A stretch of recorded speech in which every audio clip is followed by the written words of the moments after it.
एक घर में 3 भाई और एक बहन थी। बड़ा और छोटा पढ़ने में बहुत तेज थे।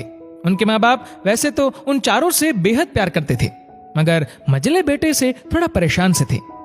बड़ा बेटा पढ़ लिख कर डॉक्टर बन गया, छोटा भी पढ़ लिख कर इंजीनियर बन गया, मगर मझला बिल्कुल आवारा और गवार बन के ही रह गया।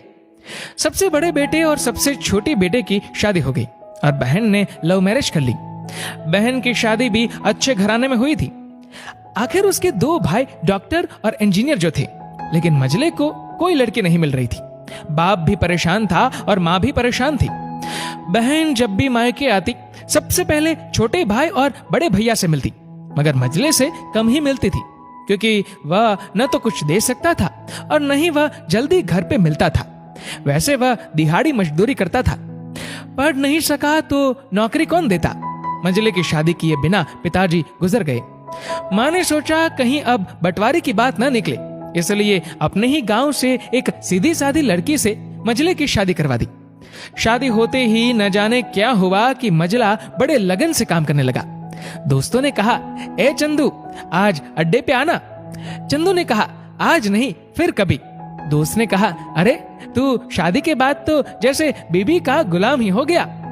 चंदू ने कहा, अरे ऐसी बात नहीं, कल मैं अकेला एक पेट था तो अपनी रोटी के हिस्से कमा लेता था।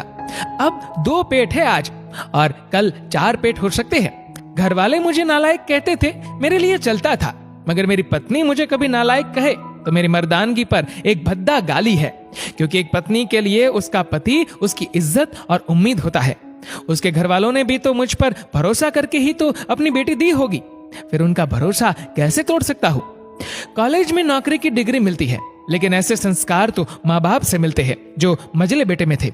इधर घर पे बड़ा और छोटा भाई और उनकी पत्नियां मिलकर आपस में फैसला करते हैं कि जायदाद का बंटवारा हो जाए, क्योंकि हम दोनों लाखों कमाते हैं, मगर मझला ना के बराबर कमाता है। लेकिन माँ मन ही मन मझले बेटे से बहुत प्यार करती थी और उसकी बहुत देखभाल भी करती थी, इसलिए वह बंटवारा नहीं चाहती थी। उसने बंटवारे के लिए दोनों बेटों को मना किया, लेकिन माँ के लाख मना करने पर भी बंटवारा की तारीख तय होती है। बहन भी आ जाती है, मगर चंदू है कि काम पे निकलने को बाहर जा रहा है। उसके दोनों भाई उसको पकड़कर भीतर लाकर बोलते हैं कि आज तो रुक जा, बंटवारा कर ही लेते हैं। वकील कहता है सबको साइन करना पड़ेगा। चंदू ने कहा, तुम लोग बंटवारा करो, मेरे हिस्से में जो समझ में आए दे देना, मैं शाम को आकर अपना बड़ा सा अंगूठा चिपका दूंगा पेपर पर। बहन ने कहा, अरे बेवकूफ, तू गवार का गवार ही रहेगा, तेरी किस्मत अच्छी है कि तुझे इतने अच्छे भाई और भैया मिले।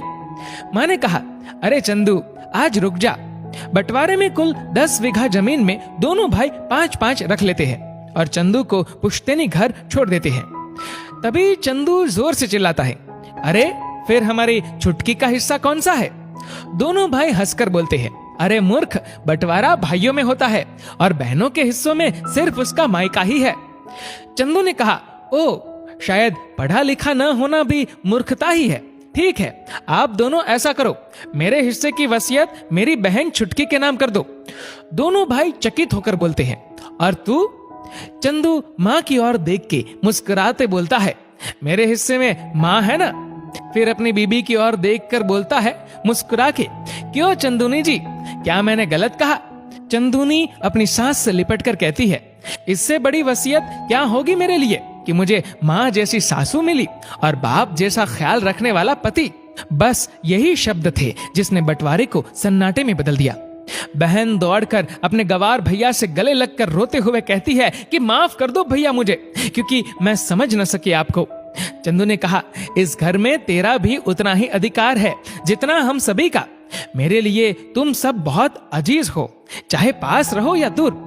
माँ का चुनाव इसलिए किया ताकि तुम सब हमेशा मुझे याद आओ, क्योंकि ये वही कोख है जहां हमने 9 महीने गुजारे। माँ के साथ तुम्हारी यादों को भी मैं रख रहा हूँ। दोनों भाई दौड़कर मजले से गले मिलकर रोते रोते कहते हैं, आज तो तू सचमुच का बाबा लग रहा है। सबकी पलकों पे पानी ही पानी। सबने बंटवारे का फैसला त्याग दिया और सब एक साथ ही रहने लगते हैं। दोस्तों, इस वीडियो को लेकर आपकी क्या राय है नीचे कमेंट करके जरूर बताएगा। और अगर आपको वीडियो अच्छा लगा हो तो इस वीडियो को लाइक करेगा, शेयर करेगा ज्यादा से ज्यादा लोगों तक।